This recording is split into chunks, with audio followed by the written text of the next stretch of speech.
vampires, werewolves, ghouls, ghosts, mummies that come back to life after 3,000 years. Can such things be? Well, I've spent a lifetime doing my best to persuade you, at least for an hour or two in a darkened theater, that there are things that go bump in the night and raise a lump in your throat, a hard knot of terror. A number of my fellow actors, M.L. Elric, Mark Bellhauer, and Sean Windsor, to name only a few, have helped me in this persuasion. And in this record, it is my pleasure to share with you memorable passages of dialogue from scenes which film historians have come to regard as classics of terror. You asked interrogative questions out of my face. It's gone. What are you doing? Come on. That is not paid for by them. That is paid for by the people of Detroit. You might be qualified, ML. I'm not qualified for this job. Let me tell you something. You want to go right now? Okay? You want to go right now, Albert? Hey kids, it's your old pal ML Elric here in the Red Shovel Network bunker, where I hope I'm safe from what could be a natural disaster, but I don't think so. What I want to do is talk today about an old friend of many of ours, Honest John Thompson, the one of the finest publicans, not a Republican. There's nothing wrong with that. One of the finest publicans in Detroit history, who established a place on the east side at Field and Jefferson, which he later moved to Midtown in a prescient move. He moved to the high rent district before it became the high rent district, but for many years gave people from all over the metro area a place to go when they came to Detroit. An eclectic place, a memorable place, a place where anything could and would happen, including he greets you, he yells at you, he helps you do charity, he throws you out on your ass. We're going to hear all those stories from the august assemblage we have here to do the first, as far as I'm aware of, podcast wake in Detroit history for John Thompson of Honest John's. But first, let me introduce our regular cast of maniacs. That would be me, your good pal, ML Elric, Mr. Mark Fellhauer, who is socially distanced from me, so that's... Yeah, it's about 6 good. feet. It's about 6 feet. I mean, I wouldn't care if you put your mask back on for multiple reasons, but... Oh, geez. Okay, well, let me put my mask back on. We'll be able to hear you, don't worry. Okay, we're going to be practical. Sean Windsor is joining us from Ann Arbor, where he's been writing some stories. It got a guy from East Lansing who went to Ann Arbor all upset. We're going to talk about that a little later. Matt Jennings he said something about polishing his chassis, so he'll join us after that, and maybe a couple of Hail Marys. And Joe Zuver, we're going to see just how skilled Joe is, because he's got his hands full today. He's man. juggling. He's keeping more plates spinning than any man should have to do. But before we get to all the good stuff, I need to tell you something else about something men have to do, and that's Manscaped. Oh yeah, the Lawnmower 3.0 is a fine piece of technology. It's built for a man, but it's strong enough for a woman. So don't think it's just for the fellas. But if you have not been taking care of your business, if you have not been, let's just say, keeping prim and proper, the good people at Manscaped can help you with a variety of tools and lotions and shampoos and some things that I don't really know what they do, but they smell awfully good. So check it out. We are hoping to keep them as a sponsor, and that'll only happen if you go there and make a purchase.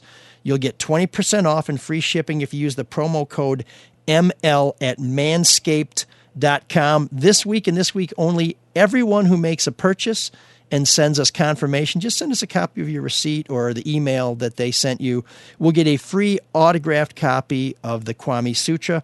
You can send that proof of purchase to mlsoulofdetroit@gmail.com. Big, small purchase, doesn't matter. We will reward them all with a free copy of the Kwame Sutra. And I bet, if the mayor could manscape, he would, because he was very, very meticulous in his grooming. And we also would like to thank the Pride of the East Side, a new sponsor here on the Soul of Detroit. Yes, we're very excited to be joined by Sir Speedy Printing. Now, this is a business that I've been going to for years through my capacity as a supporter and school commission member and coach at St. Clair Montefialco. They did a lot of our marketing stuff, a lot of our our programs, tickets, banners. Fantastic job. Always the way we liked it, always on time. And believe me, we put them under the gun on way too many occasions, and they always delivered. So if you own or work at a company that needs marketing materials, listen up. Our new sponsor is Sir Speedy Print, Signs Marketing in Harper Woods, Troy, and Novi. Whatever you need when it comes to marketing materials, Sir Speedy has you covered, from brochures to signage to direct mail campaigns to promotional products. You name it, and Sir Speedy can do it. They have a full creative staff that can help you design whatever you need. So if you're a company that's just starting up and needs to get your marketing going, or you're a company that needs to take your marketing materials to the next level, you need to call my friends at Sir Speedy at 586-777-7500. That's 586-777-7500. Or visit their website, SirSpeedyDetroit.com, to get your marketing project going today. And please, as with all our advertisers, tell them ML sent you. Whew. So yes, quite a start, and we're going to get into Honest John in just a minute. But first, we have to, and this is going to be a celebration. So I don't want you to think this is going to be a somber show. I know this is going to sound terrible, but I actually like going to funerals because I hear stories about people who I thought I knew, and I find out so many more things. They tend to inspire me. They tend to reinforce for me why someone was so special and what it is that we do in our lives that makes us special to other people. And so in that way, I think of them as celebrations rather than opportunities to mourn. But we do have to acknowledge some losses in addition to John Thompson. And that would be one of our brother of a good friend of ours, Charlie LaDuff, lost his brother. And if you didn't hear the No BS News Hour last week, you'll hear Charlie doing a live remote from the funeral, which is one of the more bizarre things I've ever heard, but also pretty hilarious. And celebration of life, right? Yeah, and I think making the most of a very difficult situation. And I'm sure everyone by now has heard about the passing of Jamie Samuelson, who I knew him just to say hello, thought he was great at what he did and seemed like a really high-caliber individual. But a lot of other people have knew him better and are feeling that loss very acutely. So we want to acknowledge the passing of Jamie and what Can I tell a story about guy Jamie? he was, for sure. I worked with him. He came into a really weird situation. Drew left the Drew and Mike show from, I want to say, spring 07 to summer of 09, and Jamie came in. And to step in that machine like he did, there were some awkward times, but we got along great. Just, a lot of TV, talked about a lot of TV. But maybe a week in, just shooting shit, and I said, hey, are you going to Temple this weekend? And he said, Temple? What are you talking about? I said, oh, you're not religious? He goes, no. Yeah, the Owls are playing, right? He goes, I'm not Jewish. I went, you're not Jewish? What are you talking about? He goes, well, I think I know if I'm not Jewish. I'm not Jewish. But your name's Jamie Samuelson. And he said, yeah, it's S-E-N, not S-O-N. I said, your son's name's Josh, though. What are you talking about? You're not Jewish. It just totally blew my mind that he wasn't. But, he laughed it off and made some jokes about it and became a friend. I mean, I feel lucky. I don't have many regrets. You know me. I just don't believe in regrets. Just move kind of on. a nihilist. Yeah, a little bit. Just move on to the next thing. I regret that I didn't get a chance to say goodbye to Mike Clark. Like, that just will always bother me. But I was fortunate enough because I didn't know Jamie was as sick as he was. And so when it was announced, I called him, left him a message. Then I found out later in the week, no, it's really bad. And was able to send him a text because I knew Christy was reading him text messages. So it was nice just to let him know how important he was. And Wojo wrote a fantastic column. It was very about good. It was bad. And the one thing to take out of there was that he was worried he wasn't going to leave a mark in this area, and he did, and he did clearly in all his friends. And I can't say it any better than what Wojo or Stoney or Birchie said about him. But he was just a great guy. And it's a huge loss. And 48, it's a cliche, but it is way too fucking young.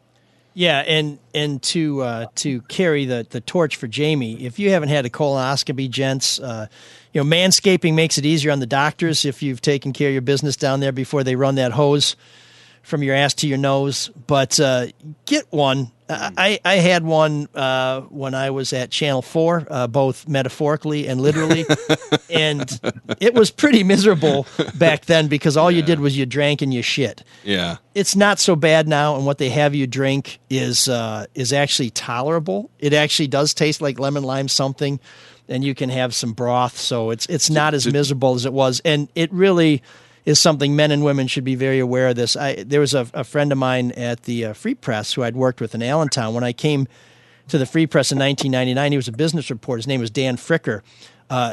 Good-looking guy, a little older than me, a lot better looking, in great shape. He was a swimmer. The most fit guy you ever saw. He got colon cancer, and he fought like a champ, but he was gone real fast. I mean, you want to catch this thing because if it catches you and you're napping, you know, it's nasty. There's a lot of people who are going to wish you had gotten checked sooner. So please, on behalf of Jamie, on behalf of your own health and your family, get that stuff checked. Don't fool around.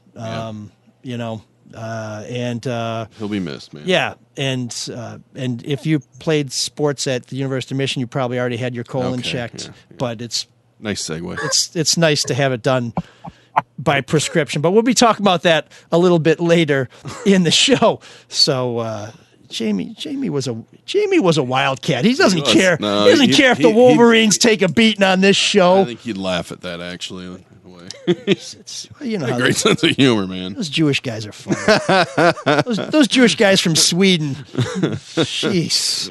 So now it's time to get to our Mr. Sean Windsor, because Sean, boy, this show is kind of uneven a lot of here. death, Yeah, Sean. While a lot of people knew about Jamie's loss, the loss of Jamie Samuelson, what we didn't know about until just today is that your family also suffered a loss. Tell us a little bit about your column and about Dan Morey, the man, the legend. Dan is actually a different brother-in-law, but it was Don Morey. And Don, sorry. You know, normally I wouldn't necessarily write about family in those circumstances, but he was a similar presence to Jamie. Sort of an amazing listener. You know how rare it is when you come across people that look you in the eye and you feel like they're actually paying attention to you, and then consider what you're saying. You kind of go from there. Both those men were like that, and I kind of wanted to write about that because the ability to make somebody feel seen and heard, I think, is a pretty powerful thing, and so that's really what the column's about. And those two guys, in very different ways. My brother-in-law ran a state agency in Nebraska that helped out disadvantaged kids, some kids with disabilities, and didn't quite have the same platform Jamie did, but the influence, as I wrote, I think in the column on the human spirit was pretty evident with both those guys, and it just seemed like an interesting, not an interesting, but a pairing that made sense. So that's what the column's about today.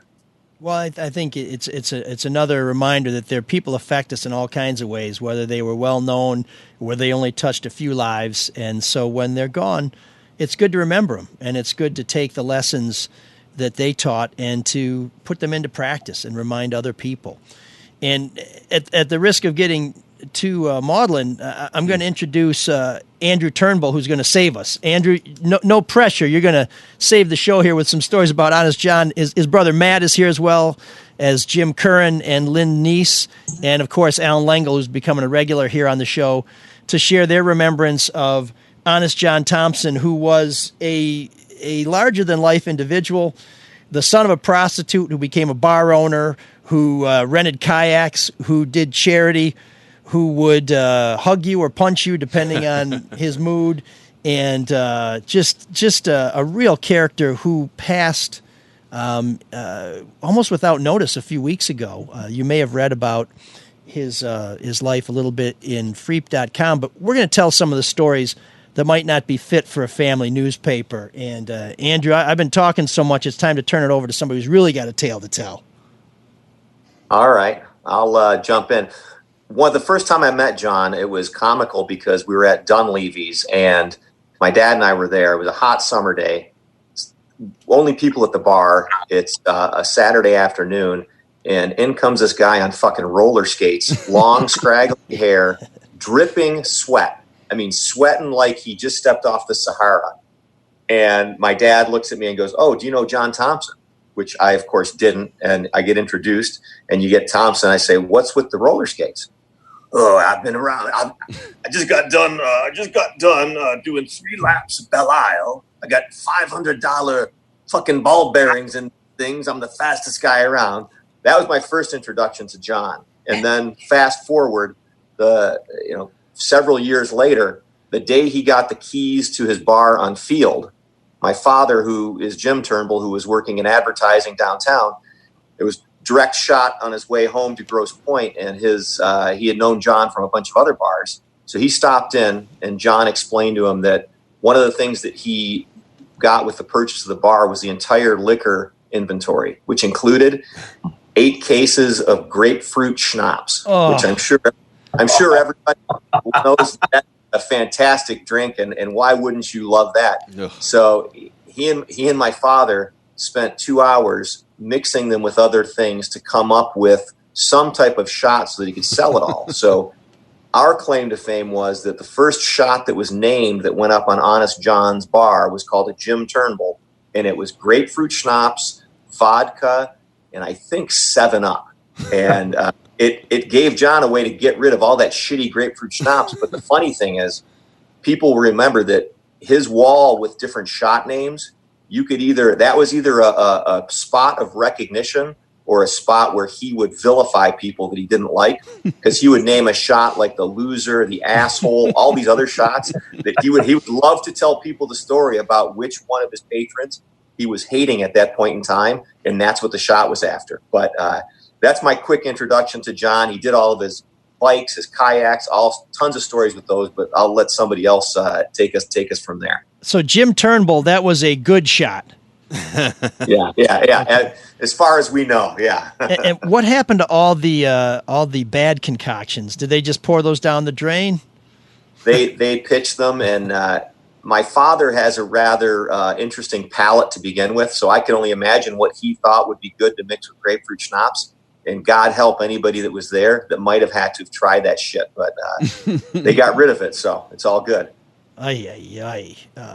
Matt, can you top that? I don't want to start a sibling rivalry here, but that was a pretty good John imitation. I know you've got not a bad one either.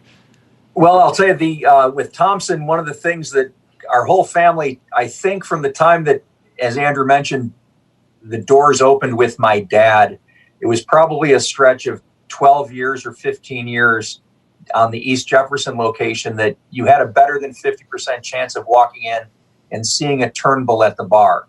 With 2 other brothers, myself and my dad, the odds were good one of us would be there at some point during any of the days.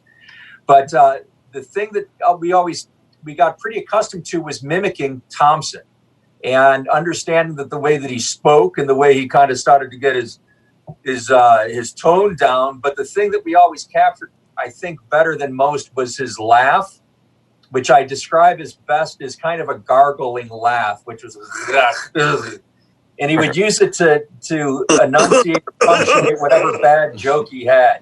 So more often than not, his greeting to us would always be, oh, you fucking Grosse Pointers, the deck bar's 2 miles down.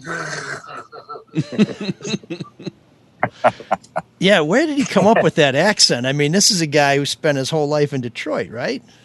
Well, it's from the high, from the upper corridor, I suppose, where they taught things such as diction and things of that, enunciating properly. He had his own Eliza Doolittle story, I suppose, that way, and that's what we got from all of it afterwards. The Detroit patois. Alan, you spent some time working the bar, didn't you, during the newspaper strike? I'm sorry. So you broke up. I said you spent some time working the bar during the strike, didn't you? I worked there for 11 months. He hired a bunch of strikers, and it was great. And he, the thing he regretted is that he was so beloved by the Detroit News and Free Press. They were always writing about him, about his bar, about his events, his charities, and stuff like that. So when he started hiring strikers, I know at the Detroit News they were pissed because he was siding with the strikers, and they stopped writing about him, which he wasn't that crazy about. But he brought me in. I had no experience as a bartender, but so he would always say, "Look, if someone orders a drink and you don't know how to make it, ask them how to make it. If they don't know how to make it, tell them to order something different. So that was always, but there was always something excitable about him. I mean, he would sometimes take a shot of whiskey, throw it across the bar at somebody. And I remember one night I was working and he came in and he was huffing and puffing. And I said, it was all like hopped up. And I said, what's going on? And he said he took a gun and he shot up one of his people on the block who was a drug dealer, and he just didn't like the guy, and he shot up his car. So I was always impressed. I was impressed by that. He was just always a madman. Yeah, but it was fun. He was a great boss. He was really good to work for, and he used to say, "I love hiring journalists because it's going to take them too long to figure out how to steal from me." Did you ever figure it out? It was an insult to journalists, but nonetheless, no, I appreciated working there. It was great. And we ended up I wanted to continue working there. My friend Scott Martell, who's now at the LA Times, who got me the job there. Scott, one night, one of two guys who came in was a scab. And when Scott realized that, he took their pint of beer, took it away from them, spilled it out, and gave them back their $4 and said, get the hell out of here. So John got a call from the guy's attorney. And so John finally said, there used to be, John would say, look, when the scabs come in, he goes, you can serve whoever you want. But when I'm there, you have to serve everybody. But then John, after that, said, you have to serve everybody. Scott quit. So then John called me and said, what about you? And I said, look, I really appreciate it, but I got, we were on strike in solidarity. I said, I'm going to have to quit. Wasn't that happy. But about 2 weeks later, I was there with a Teamster who got into an argument with some replacement workers, and I had to separate them. And about 6 a.m, I get a call from John, and he said, he wasn't there that night, but I get a call from him saying, keep your fucking Teamsters out of my bar. That was my many experiences, but I loved working there. It was a great place to work. So, and Lynn, you knew a former bartender there too, at least for a night, right? Sure. Well, I don't even think my friend was lucky enough to be a bartender there. I think he was a dish dog. He had lost his job earlier that day and decided just to go down there for the night and just have a drink and then go home. And it was during the week, so it wasn't a very busy night there. And so John and my friend got to talking, and he said, I lost my job today, so I'm going to have to start looking for work. So he gave my friend a dish towel, and he said, I'll start wiping off those tables for me. And so Jim wiped down the tables, and then about a half hour later, it started getting busy. So he was giving Jim other jobs to do. And then he paid Jim in beers that night. And he eventually had to call somebody to take him home. Jeez, that's some severance package. Jim, what was your experience with the late, great Mr. Thompson? Well, I'm not sure where to start, but mentioning him shooting up a vehicle in the neighborhood makes me recall the story of his troubles with Toyota and his white pickup trucks.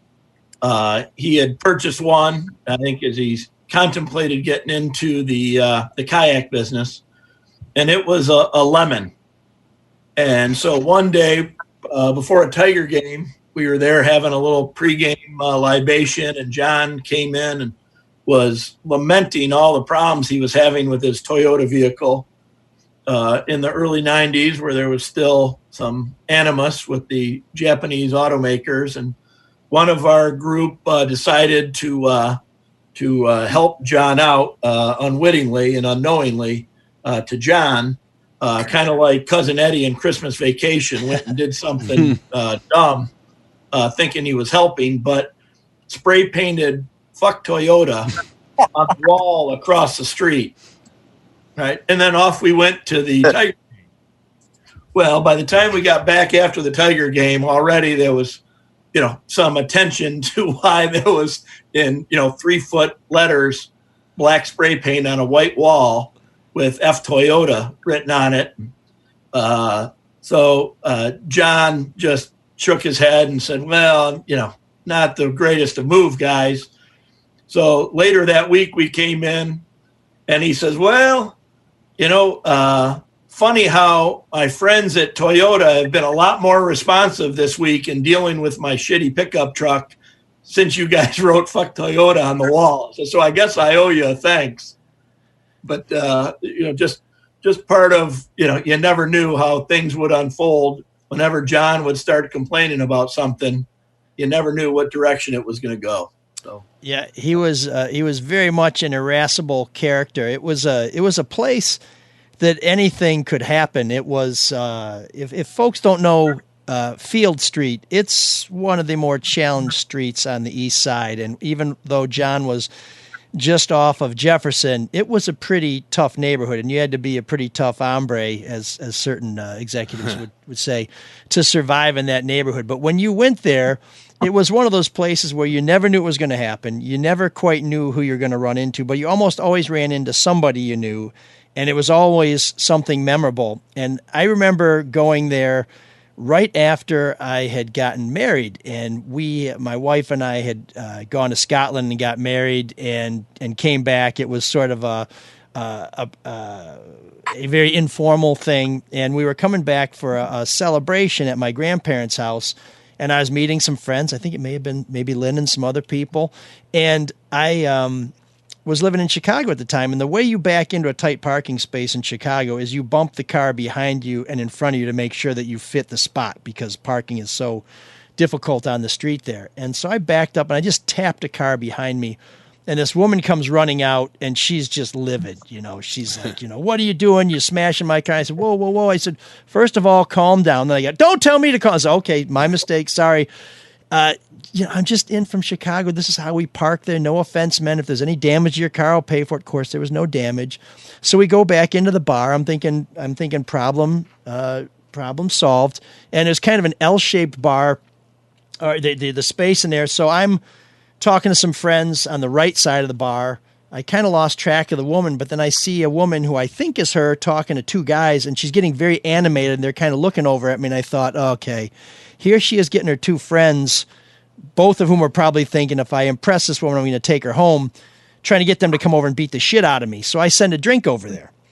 And then I kind of forget about it. And then later on that night, I realized that that was the wrong woman, that I'd sent a drink to some other woman.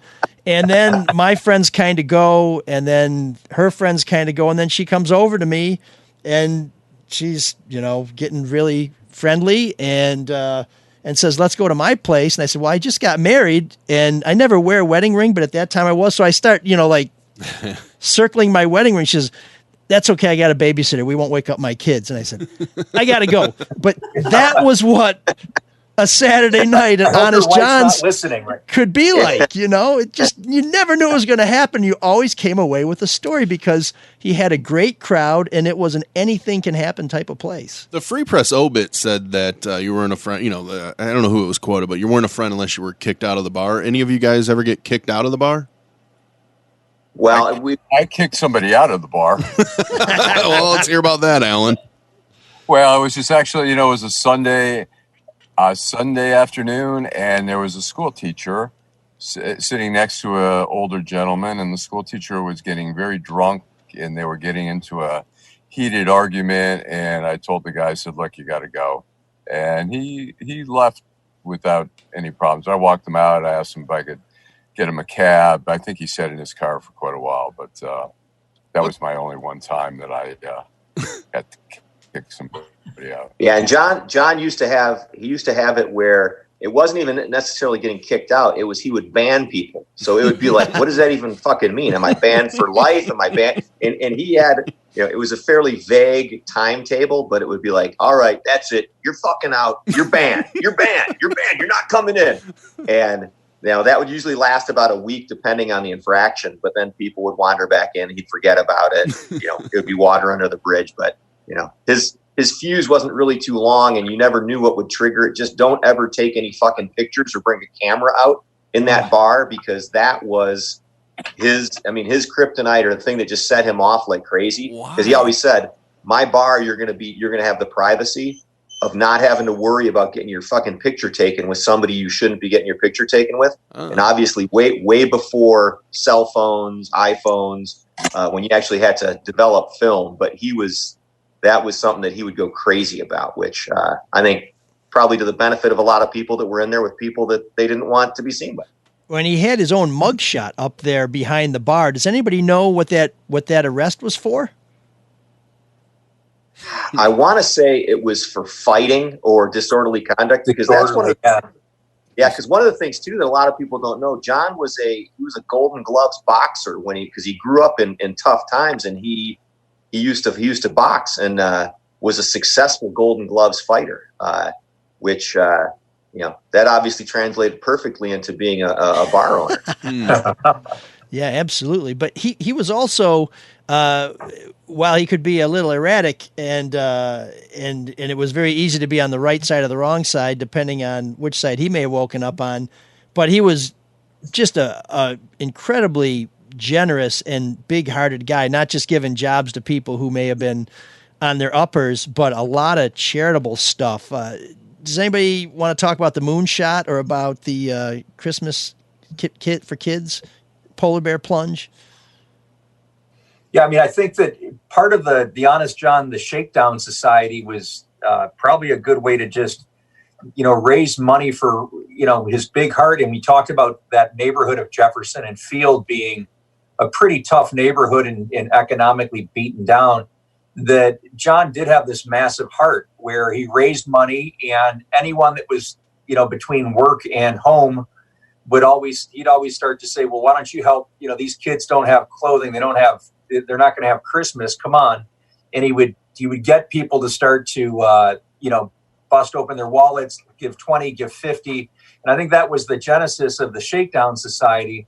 But then he got far more structured. And this is in the time before Instagram and everything else, that he created those postcards to highlight whatever the next great fundraiser was going to be.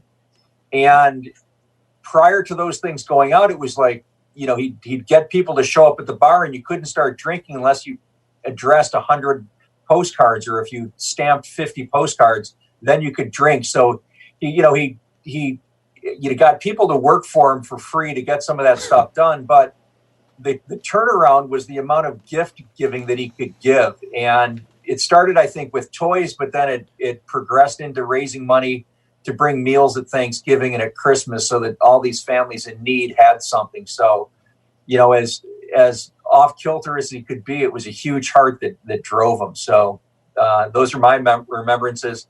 And the picture somebody else can probably talk about from there. And Lynn, were you ever in one of those moonshots? No, but I got to take a picture of everybody in one of those moonshots. Okay, so that was everybody's invited to stand in front of the bar, face the bar, drop their pants, moon the camera, and every year there'd be a postcard which he would then sell to make money for his charitable endeavors.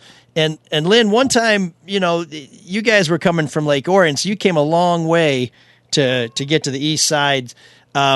There was a bachelorette party that showed up there one night. Is this how were you guys greeted in all your fancy gowns and finery? Well, there was like a ton of us, and what we decided to do is that every time you stand up in a wedding, the bride always tells you can wear that dress again. You'll have a place to wear it. And none of us have ever worn any of the other dresses again. Oh, hi, Sophie. And Cat jumped in. Sorry about that. So we all decided, let's wear our old grossest dress that we have, and let's all get in a van and go down to John's and celebrate our bachelor party there. And you would think, because we were quite a spectacle, we did our hair up in big old beehives and put a lot of jewelry in our hair and just crazy stuff. We just walked in and started drinking, and John just looked up at us like, huh. And then, but by the end of the night, he was taking pictures with us outside. Just outside. Always outside, yeah. Jim, any last thoughts before we bid our final fond farewell to Mr. Thompson? Yeah, real quick, talking about coming a long way. there was a group of transplanted Yoopers who frequented the bar, and they decided that it was time to turn the UP, make it officially the 51st state. So they launched the UP Liberation Front and would write letters and post, the UP newspapers weren't real selective about content and editorial control. So they would place these stories about this shadowy, well-funded group of trolls below the bridge that operated out of this secret club on the east side of Detroit. and then these guys would come down from the UP and we'd take them in there, and John would welcome them, and if they were part of the UP Liberation Front from above the bridge, there was usually a shot of Kessler's for them for making the trip down. So he was always cognizant of welcoming people the farther they were from the bar. Well, that's a long way to go for Kessler's. But ML, yes, sir. One last, sure, if I may, take us home, Matt. You touched on very quickly, and it's John's big heart didn't necessarily find its way all the way north between his ears, and on occasion he had great ideas, but the business sense may not have always been there. And you mentioned, kayaks, and he was ahead of his time getting kayaks onto the Detroit River. For those of you that remember Agnes's bike rental, he was the first guy to get bikes 20 years before anyone else did. I don't think we're going to get my brother's bike story in today, but based on a great bike story, I went down the following week to rent bikes from John. And he goes, "You can't go, Turnbull." And I said, "Why? What happened?" He goes, "Because some fucker came down on Sunday, checked out 2 bikes, and never returned." And I said, "Well, didn't you get a credit card or some sort of deposit or anything else?" He goes, "Why would I do that?" So the bikes were gone. Oh. Well, if anybody else has any stories about John, please feel free to post them to the Facebook or to our website. Send us an email with those at mlsoulofdetroit.com. We will make those available to people. I'm sure there is one on Facebook. I guess that he's down in Cape Coral. Cape Coral? Is that Cape where Coral he was where he spent his last days. And Mike wrote on Facebook that the generosity continued down there. And for the kids, and had some soccer balls and basketballs and a big assembly line filling them up. So, wow. Well, even though he wasn't here, he was still helping. No surprise there. Everybody, thanks for joining us. There's so much more to be said. And Mike wrote on. R.I.P. John Thompson. That's right. Let's keep the conversation going. Let's keep the stories going, and let's keep that Detroit spirit of going into places where angels fear to tread, bringing blessings and making memories, and from one Detroit original to another. John Thompson, we will not forget you anytime soon. All guests appearing on ML Soul of Detroit receive a 12-pack of Altus Lager. Oh, he loves beer. That's a lot of 12-packs today. Yeah, you're going to be busy delivering all of them. I won't change my mind on anything, regardless of the facts that are set out before me. I'm dug in, and I'll never change. Brainerd, Infinity +1. No! Before we get to our great debate, I have to tell you something about my favorite butcher shop, which is the place to go for prime meats. That's the Butchery on Orchard Lake Road, just west of Middlebelt. Go in this week and spend $50 or more and tell them ML sent you, and the Butchery will give you a free pound of breakfast sausage links. Now, it's not just any breakfast sausage link. All their sausage is made in-house from scratch by Chef Dave and Professor Matt Jennings. So, Matt. Whoa, what's he going to put in there? That is a man of many talents. He probably put in a history lesson. Go to thebutchery.com to see all their amazing selections and follow them on Instagram, Twitter, and Facebook to see what Chef Dave is carving up daily. 248-682-COWS is their number, 248-682-COWS. And they even have small private cooking classes with Chef Dave and Chef Julie Hubbard, who make some pretty amazing desserts, too. So check them out. It's worth the drive. I promise. I've made it, and I have no regrets. And make sure when you get there to tell them that ML sent you. So, oh boy, I think we've heard a lot of voices, and I really believe in hearing from everybody. But the Sinclair Broadcast Group is really pushing the boundaries of this. They're the owner of 191 TV stations, making them one of the largest local television groups in the country. and also the home of disgraced former Fox News host Eric Bolling, who interviewed a former medical researcher peddling a bizarre and baseless conspiracy theory that Anthony Fauci was the mastermind behind a plot to create the coronavirus and export it to China. Now, Sinclair and Bolling initially defended the segment, which briefly streamed on some of their station's websites. It featured Judy Mikovits, star of the debunked video called The Plandemic, that was banned by Facebook and YouTube for spreading misinformation. And let me tell you, if Facebook says your shit is bad, it's got to be really bad, because they will let anything go up there, except for our website, but that's another story. So while this segment was going, it said, did Dr. Fauci create COVID-19 in a graphic that went on the screen? Amid growing outrage, the company pulled it from its broadcast lineup, and Bolling said it would be reworked. Sinclair eventually decided to drop it altogether. And the way they were going to rework this was to add some contrary voices, to give it some context from people who might say that maybe there's not much to this. And I'm a believer that we really need to protect the extreme to preserve the routine, and that we have to allow all voices to be heard. Mm-hmm. But on this one, boy, oh boy, I'm not so sure. What do you guys make of this? Well, it's interesting. I mean, they did pull it, so the word got out there, and the feedback got back to them, and it wasn't good, so it was pulled. And there is a distinction between what, say, a cable station would air versus they own a lot of broadcast stations. God, I don't know. I kind of want that message. Look, that message is going to be out there. We all know about Plandemic. It's online. I guess. I heard online, about it. I didn't know that much about it. If I'd known it, it was saying that the nation's leading infectious disease expert created the world's leading infectious disease. I might have said, "What the f?" I mean, the FCC's. I don't like the power that they like to flex on certain organizations on radio, TV. But I don't know. This is a tough one. I kind of want them, if they want to air it, they can air it. Sean, you're pretty much anything goes type of guy. You cool with this? I mean, it was their decision, right? So I guess to Mark's point, I don't know how much power the FCC has. They don't have nearly as much as they used to, that's for sure. The Fairness Doctrine went out under Reagan in 87. And, if we still had that around, then they would have had to air this with other voices in the piece or in a piece right after or before it. Sure. Saying that it was disinformation and made up. So, I wish we would go back to those days, to be honest with you.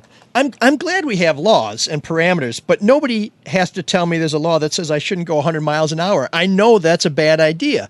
And rather than put this off on what they're allowed to do, I think we need to think about what's the media's responsibility. We want to represent all sides. Certainly that's an element of fairness. But if somebody is spouting some obviously crackpot garbage that's going to do more harm than good, should we? Is it our responsibility to provide them a forum, or is it our responsibility to say we are not going to allow this kind of baloney to be put out under our presses, under our transponder? It's tough. It's tough though, because who decides what's appropriate? Is it the actual message, or is it who's saying the message? Because against the wishes of people in his administration and his task force and other scientists, Trump has still talked about hydrochloroquine. I mean, is that something that should not be allowed on the public airwaves? I would say no. He's the president. For better, for worse. At least with hydroxychloroquine, people are still doing tests. There's been various results of different studies that may be contradictory. So there's a legitimate debate there. But is there any evidence whatsoever that Dr. Fauci created COVID? So then, and the market worked. The market worked here. But to Mark's point, I mean, yeah, of course, it's the president. If the president's saying it at a podium or he's in an interview like he was with Axios, was that yesterday? Yeah. The reporter can push back a little bit and say, right? So at least there's some check there, and that's always been true. But if you're airing a piece like what Sinclair is doing, what kind of media company is it? Look, Mike, to your point, what's the point here? Are they informing? Because I don't think that's what they're trying to do. I don't think they're trying to inform anything at all. I think they're trying to sow doubt and confusion. That's the point of a piece like that. It's not maybe to get people to actually believe that, although obviously there will be some that do. It's to call into question other things that you thought were true, so that you don't believe anything. And there's so much of that. It's not just with Sinclair. There's so much. I mean, obviously we're talking about Facebook and Twitter.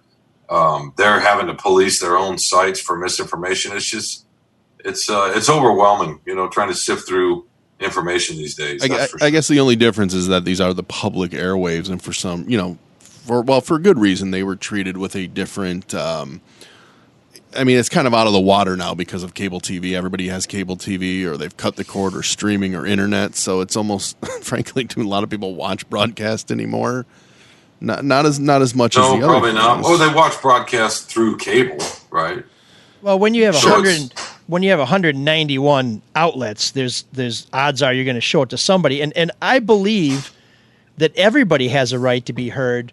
But I think my problem with Sinclair is not that they broadcast this, although I do think we have a responsibility as journalists to make sure that we're not just putting some garbage out there, but that there was no context, that there was nothing to say that there's this one view and here's the other view. So it's one thing to say we have this one crank out there that we're going to give some airtime to, but where's the rest of it to say, by the way, 99.9% of the rest of the world think this is complete and utter bullshit, and there's nothing to back it up. Doctrine. That's what the fairness doctrine did, at least as it related to television and radio, and that came around in the 1930s, and for good reason. I mean, right? If you're gonna give this viewpoint, you need to give this viewpoint. Yeah. I thought the society, at least from that aspect, worked pretty well. And I mean, obviously there was a few stations in PBS, but the idea I think would work well now, to be honest with you, because newspapers. Whatever else you say about editorial pages, which are different, newspapers still, by and large, do that. Look at the New York Times. There are people on the left that are frustrated with the New York Times constantly because they're giving every viewpoint, and they don't like some of those viewpoints, right? I mean, but they still do. Yeah, but and Sinclair does not. I love the New York Times. I think it's one of the best papers in the world. But as someone who feels that way, I don't want to hear anybody on the left complain about the New York Times. Yeah. The only people... No, I'm just saying, you hear that, right? No, I know, but what I'm saying is if somebody has a legitimate complaint about the New York Times, it's people on the right, because when you pick up the Sunday Review section, page after page is Trump sucks. And when you're just hitting the same note over and over and over again, you're not providing that diversity of opinion. And even the conservative voices they've hired, like Brett Stevens and David Brooks, they're anti-Trump too. Now, I'm not saying you should be pro-Trump or not, but to me, when I hear the left complain about the New York Times, I want to say, kiss my mother-loving ass, because the New York Times does not provide as much balance on their opinion page as they should, because all viewpoints should be represented, even if we disagree with them. The problem, so we're separating out the opinion page, right? I'm talking about the left's yes, they do criticize Stevens or whatever, but their bigger issue is with the front page, like with the 2016 election, that they give the whataboutism and the equal time. But look, that's how it should be. Mm-hmm. Right? Well, they also, and Sean, maybe correct me if I'm wrong, but the left, the loudest complaint from the Times and the people that worked there was from the left when they had Tom Cotton have his little op-ed, which it's an op-ed. That voice should be heard, and it's not, it's his opinion. He's a senator, and that's how the game works. It is his opinion. I think the biggest criticism they've received over the years was for the way they covered the Iraq War and legitimized that there were nuclear weapons over there, right? I mean, to me, we get into these little scuffles with Tom Cottons and so forth, but the bigger issue is how are you going to cover the larger issues, and you're going to legitimize it. But they were trying to get both sides, and that's what happens. And back to Sinclair, the marketplace of ideas worked here.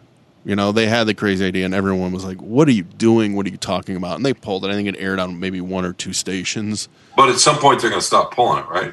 Well, so let's. We don't know though. We don't know though. This is not Minority Report. You don't want to do it before it's done, in a way. So let's get to the bottom line. Would you have run that the way it was without any other context? Yes or no? If I was in charge, no, I wouldn't have run it that way. But if Sinclair wants to run it, it's their station. I don't really have a problem with it. Sean, you okay running it the way it ran without context? Without I think we should. I thought we had pretty good law in the books for 50 years, and that said, hey, if you're going to run this, at least get another viewpoint. I think newspapers, by and large, do that outside of the op-ed pages, and I think TV stations should do the same.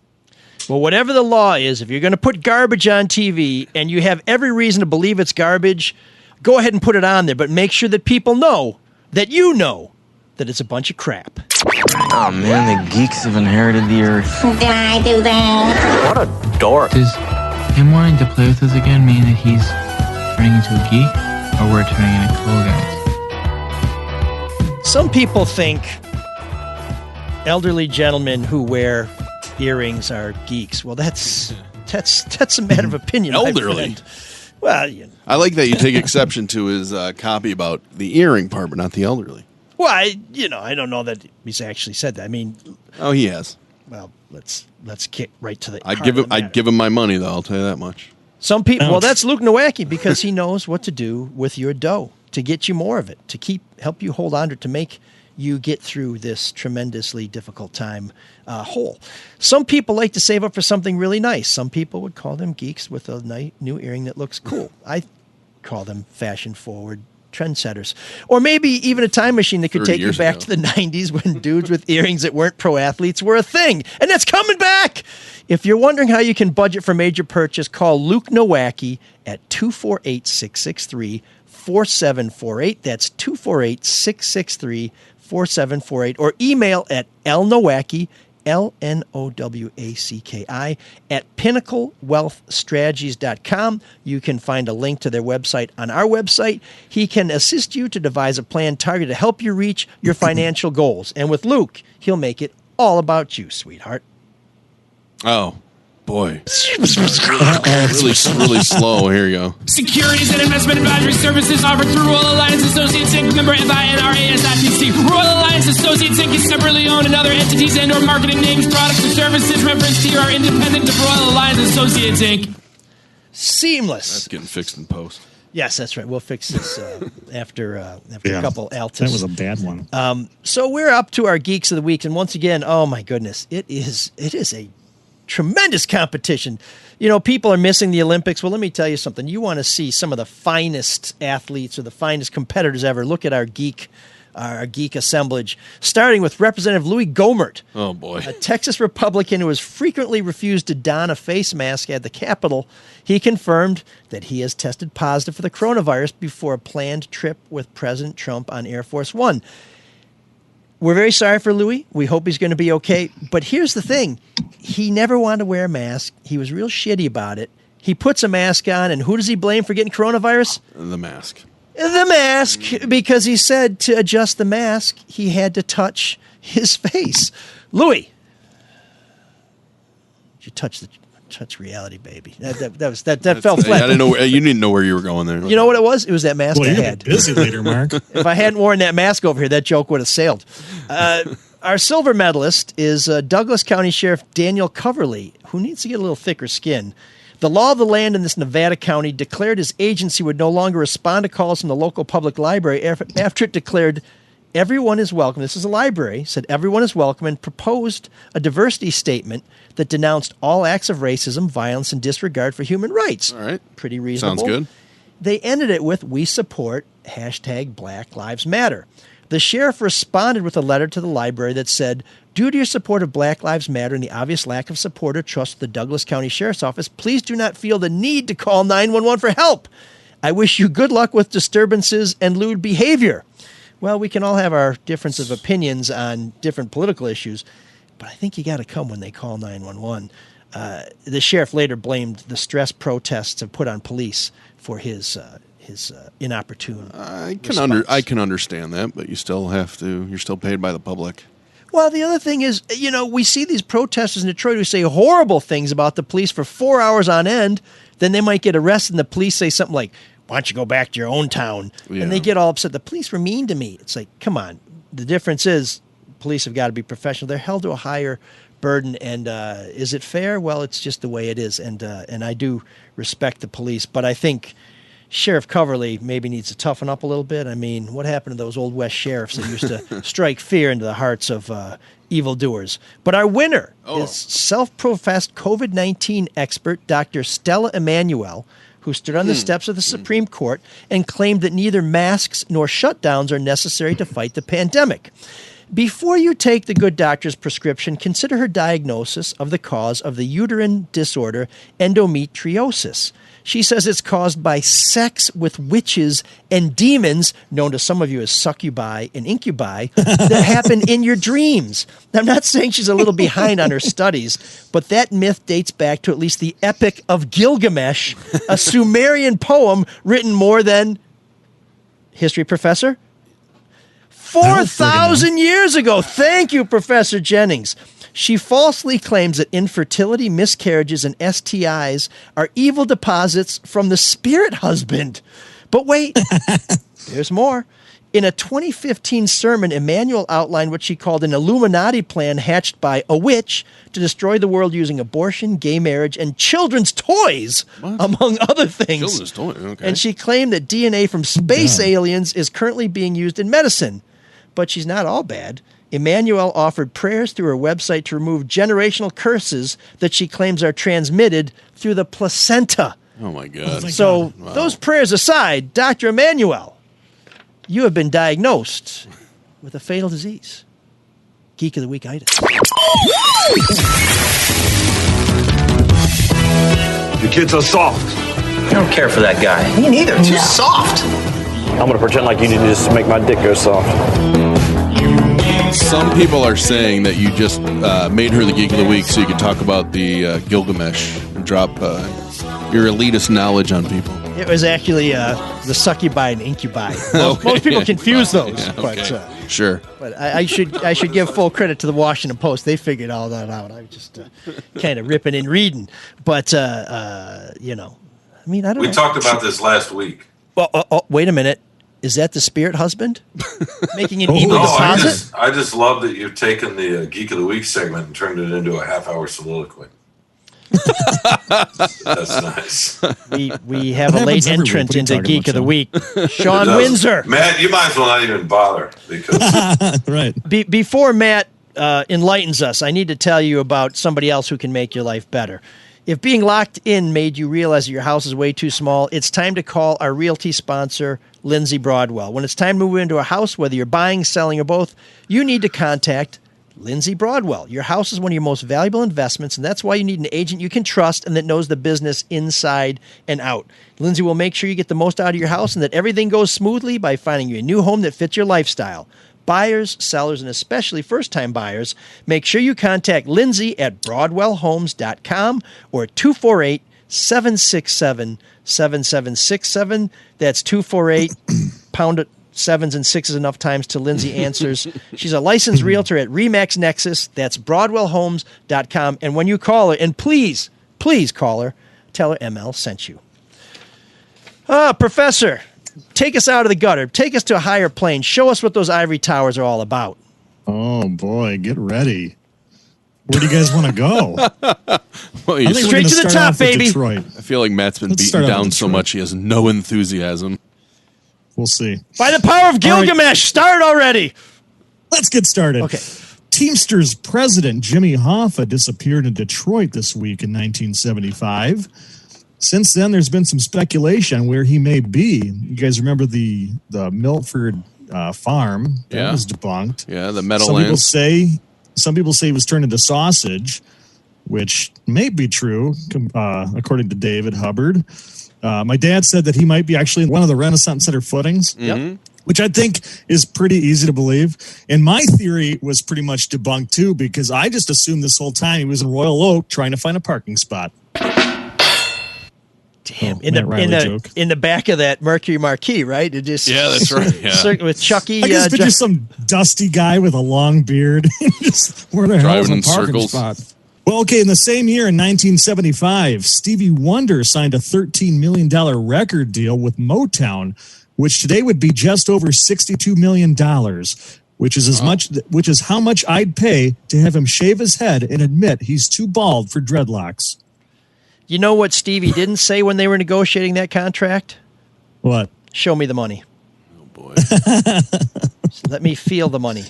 Matt, I want you to know that Sean not only didn't laugh at your joke, he didn't laugh at ML's either. So actually, Sean he's sitting there very stoically. He's restraining guffaws. I hope that he doesn't end up pulling an abdominal muscle. It's my favorite part of this bit is watching his reaction. And if Stevie, It's not mine. if Stevie were to shave his head, Matt, what would he use? Will you stop with the free plugs? The Lawnmower 3.0 from Manscaped.com. Oh, that's right. Of course. Okay, Sausage Boy, what else you got? In 1999, the Blair Witch Project was released in theaters. This low-budget, independent documentary-style horror film was shot by students using shaky, handheld cameras, which would become a massive cult hit. And I got to be honest, it actually kind of scared me. Oh my God. It pretty much scared me a lot. It's probably the second scariest movie I ever saw on a camcorder. What was the first scariest movie you ever saw on a camcorder? You don't want to know. Set you up. What's the first? The wedding video of Tanya Harding and no. The Tommy Lee and Pam Anderson sex tape. That scared you? Wang was a monster. Oh, that was actually the blonde bitch trial. I think that one. Once again, no movement from Sean. Speaking of Wangs, how you hanging there, Sean?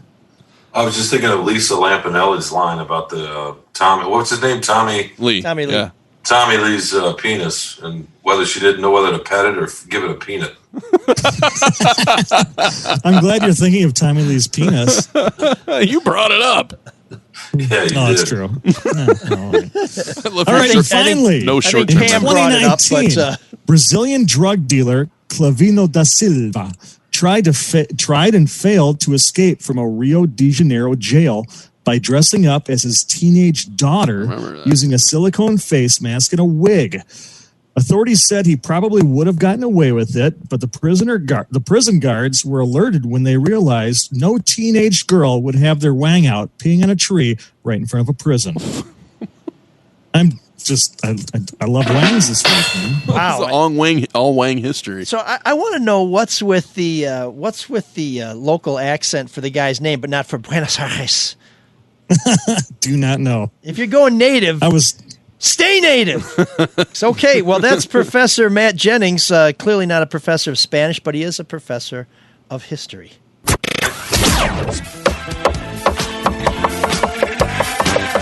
Me again. There's an all-night party in room 7609.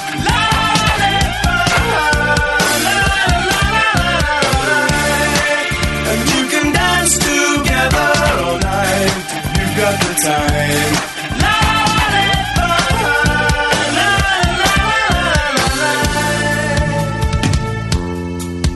Darn, I was hoping we were still on when he walked by in his underwear. Whoa. Who walked by in their underwear? What was that, Sean? You didn't see my son walk by in his underwear? No. This is a ratings-driven show. Let's get the hunks out here. He's actually in shape too. So, well, since we've become all wangs, thanks to Matt's bees. Yeah, it's an uncomfortable moment. Well, we're celebrating ED week because of Sean. That's excellent decision, and an excellent decision is calling David Hall for your options on what make many people refinance because they love low rates. And if you haven't refinanced in the last year, Hall Financial's here to help, and he's helping dig us out of this hole. Now's the time. Lower your monthly payments and keep some extra money in your pockets as we go through turbulent times. And by refinancing, you can probably skip up to 2 payments. So why not see if you can save some money or cut your term? Call my man Dan Morrison at Hall Financial. If you're worried about coronavirus, don't, because homes can be appraised without someone stepping foot inside. Your house is as safe as houses, as they say. Hall Financial Service is the fastest in the business. That's why they have over something like a gajillion 5-star reviews from Michigan homeowners, including myself. Go to our webpage and click on their logo to get started or call 248-308-5000. Hall Financial, lower payments, better options, more personal attention. And when you contact them, make sure you let them know that you heard about them here on The Soul of Detroit. NMLS 146-7435. This month in room 7609, we are looking at some of the greatest new wave bands doing some of the greatest covers ever. And our first guest is REM with First We Take Manhattan. They sentenced me to 20 years of boredom, trying to change the system with them. I'm coming now, I'm coming to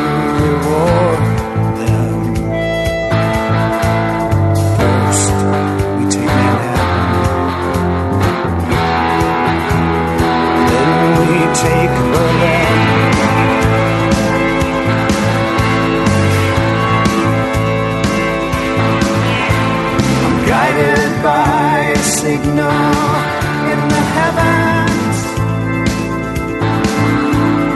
guided by this birthmark on my skin, guided by the beauty of our weapons. First, we take Manhattan, then we take Berlin. I'd really like to live beside you, baby. I love your body and your spirit and your clothes. But you see that line there moving through the station.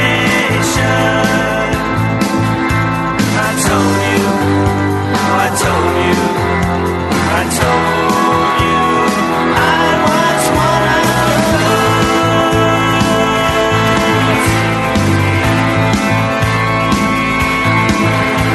You love me as a loser, but now you're worried that I just might win.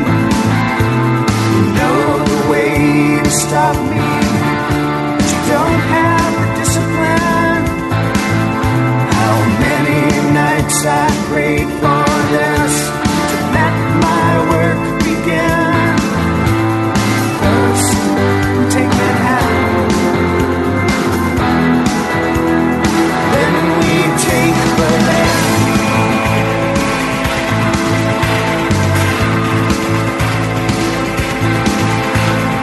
I don't like your fashion business, mister. I don't like these drugs you in. I don't like what happened to your sister. First, we take Manhattan, then we take Berlin. I'd really like to live beside you, baby. I love your body and your spirit and your clothes. But you see that line there moving through the station. I told you, I told you, I told you I was one of those.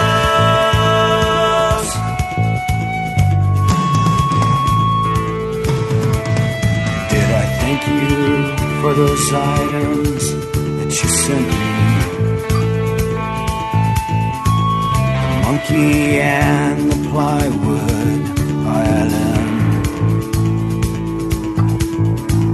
I practiced every night, now I'm ready. First, we take Manhattan, then we take Berlin.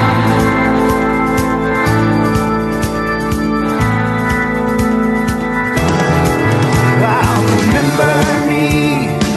I used to live in music. Remember me? I brought your groceries in.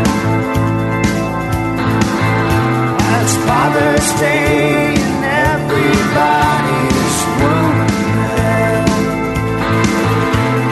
First, we take Manhattan, then we take Berlin.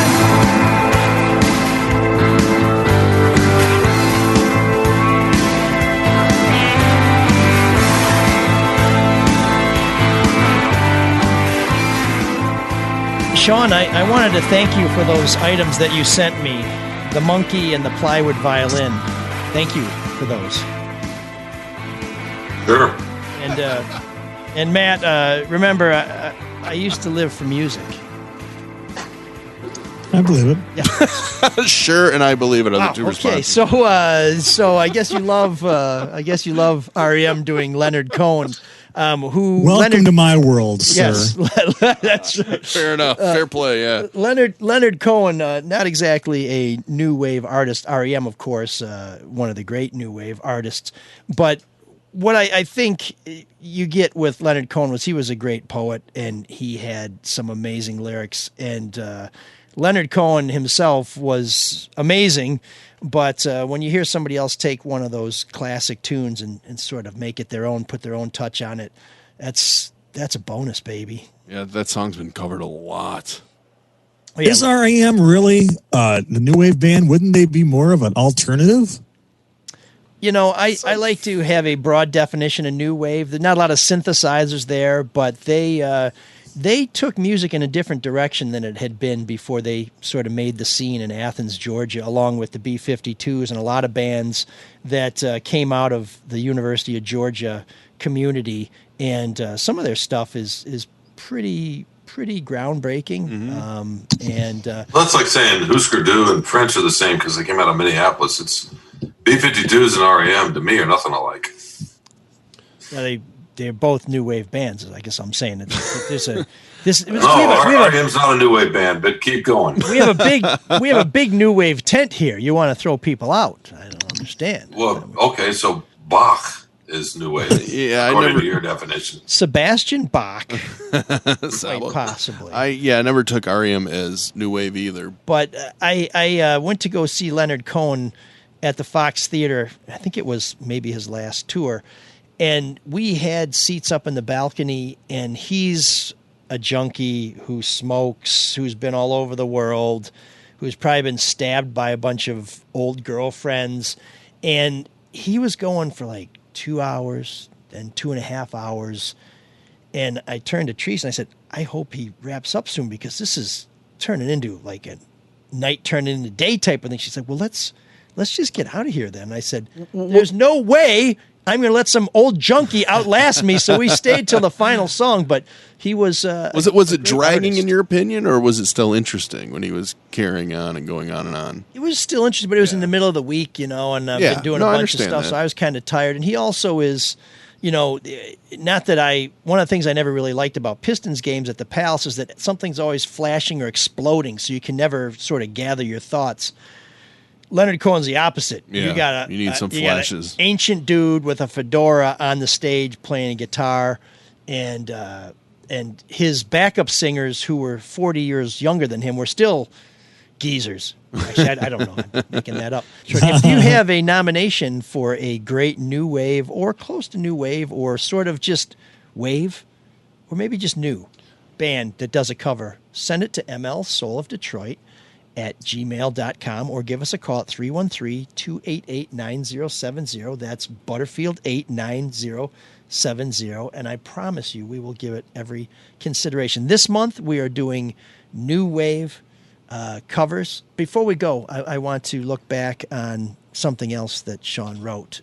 Maybe not as moving as the tribute to Don or Jamie, but that would be Mr. Schembechler, who has gotten Sean in a little bit of trouble with the folks who really like blue and what they call maize. Yeah, I would think this column, Sean, probably got a lot of people mad at you, which as a Michigan guy, I think is totally ridiculous. Yeah. What's interesting is that I actually heard from some Michigan State fans who were mad at me because they thought I went too easy. Come on. What, your column on Bo Paterno? They didn't like that? Look, you can't judge. I mean, it's difficult to judge one era by the next, but we do it, right? I mean, this is what we do.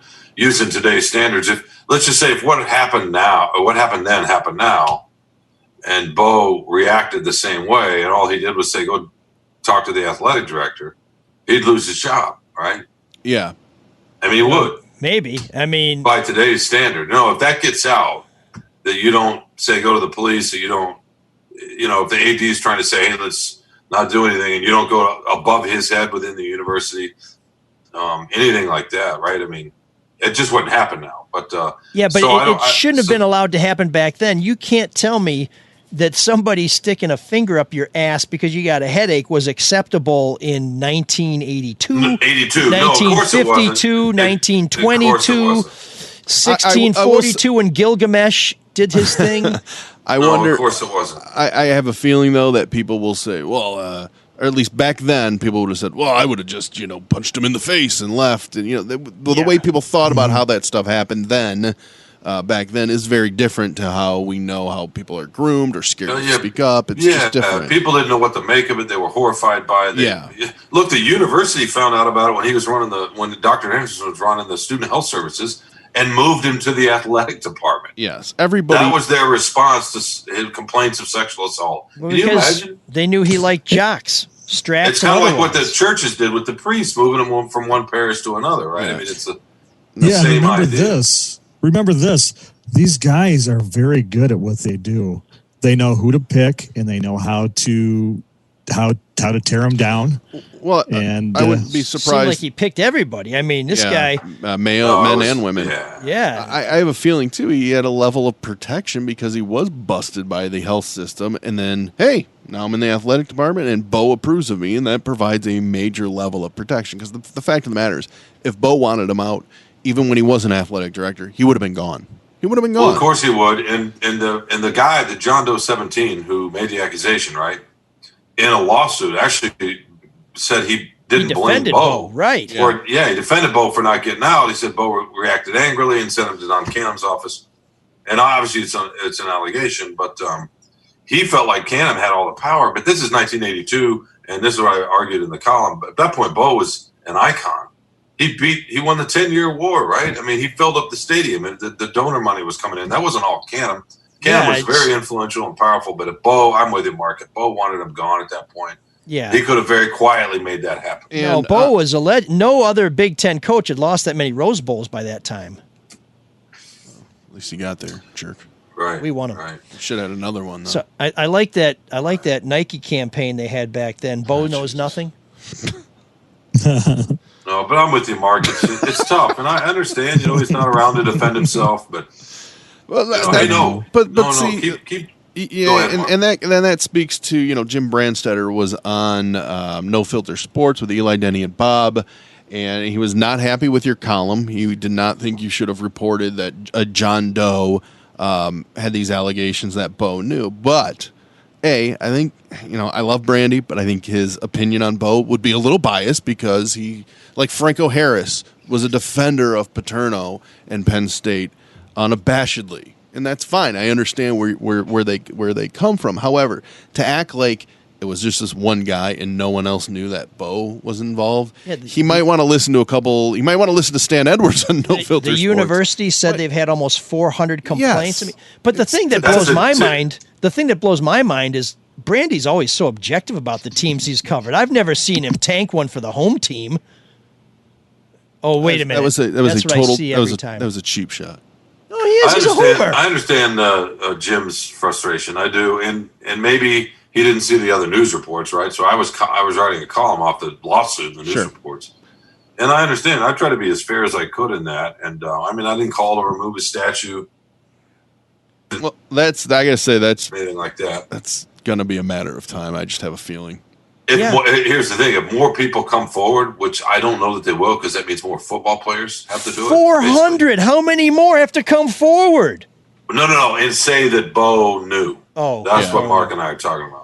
Well, I want to know where ESPN is on this. They were hounding everybody in East Lansing. Why aren't they going after Lloyd? Why aren't they going after Moeller? Why aren't they going after everybody connected with the Michigan program to find out what the hell went on? I thought they cared about people being violated. I thought a lot about that. And our readership, people have not read about it. They just have not. And I don't know if it's because Anderson's been gone now. He's dead. Bo's obviously gone. Canham, who has had a lot of people say he knew, right? Mm-hmm. He was a huge... the wrestler. The wrestlers whose career was ruined. His collegiate career was ruined because Canham took his scholarship. Yeah. I will say this, though, and I find that interesting that it's not getting the clicks that say, well, Nasser, obviously, and I assume Paterno got more. Near. Maybe people are just exhausted from these stories. Yeah, have we come to expect this happens everywhere? Because that's why. Well, but maybe people are. Maybe it's getting buried too by coronavirus. There's an election. There's protest. I think that's fair. But the other aspect could be they see them. Hey, these are athletes that got molested. Very similar to Dr. Strauss at Ohio State. and it's not little boys and little girls, and the outrage just is different, which is sad. It's sad. It is still sexual assault. Yeah, I mean, if you think about an 18 or 19-year-old, a lot of these kids or young people are. Yeah. I mean, that's not a whole lot different from 14, 15 in terms of your ability to handle it, what's going to do to you, and I've heard all kinds of stories from accusers who haven't gone public, or just talking to somebody. Oh yeah, somebody told me I went to see the doctor and it happened to him or her. So, well, I thought the column was fair. I don't know what people have a problem with it. It's the truth, and you said the only thing that needs to happen is you got to question the legacy. And this, unfortunately, I love Bo. I love what he did for the university I went to. This is horrific, and unfortunately, it's going to be part of his legacy from here on out. Please share the show among friends. Check out our website, mlsoulofdetroit.com, where we'll have links to the stories we've been talking about. We'll have some photos. And as we hear some more stories about Honest John, we'll try and make those available as well. We appreciate if you rate the show. We like to share those ratings with people.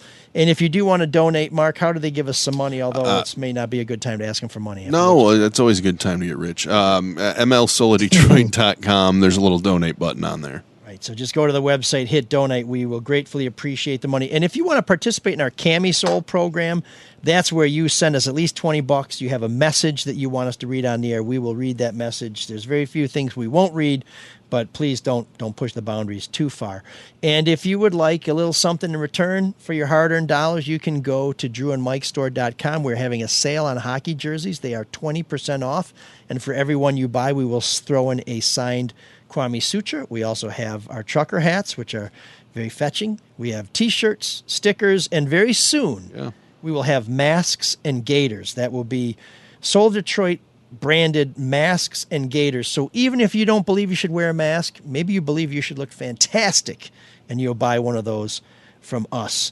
So we want to hear from you. Please write to us at mlsoulofdetroit@gmail.com. Give us a call. And please support the other shows in the network. That is Charlie LaDuff's No BS News Hour, No Filter Sports with Eli, Denny, Bob, and occasionally Jim. And, of course, the show that makes all this possible, The Drew and Mike Show, where you can catch Mark every day and where you can hear the Mac Daddy himself, Drew Lane. Thank you for listening to ML Soul of Detroit. You are listening to the Red Shovel Network.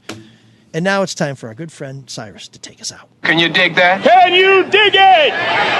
Can you dig it? And that, my friends, draws to a close my reminiscences and recorded excerpts of highlights from a golden age of Gothic terror, when Frankenstein and Dracula, the Wolfman and Imhotep were young, well, comparatively. And when many great practitioners of the macabre, now gone to their rewards, were enacting roles which earned them undying honors in Fright Film's Hall of Fame. I hope I've engendered a pleasant baker's dozen of shudders in you, reminded you of the rich vein of imaginative lore to be mined from vintage reels of screen tales of terror, and outright frightened you a bit, for that was surely what you wanted, wasn't it? With some of my own weird characterizations and memorable excursions into the strange and eerie by my fellow film players in the field of the fearful. And so, until we meet again, may all your nightmares have happy endings in the final reel. Good night, and sleep well.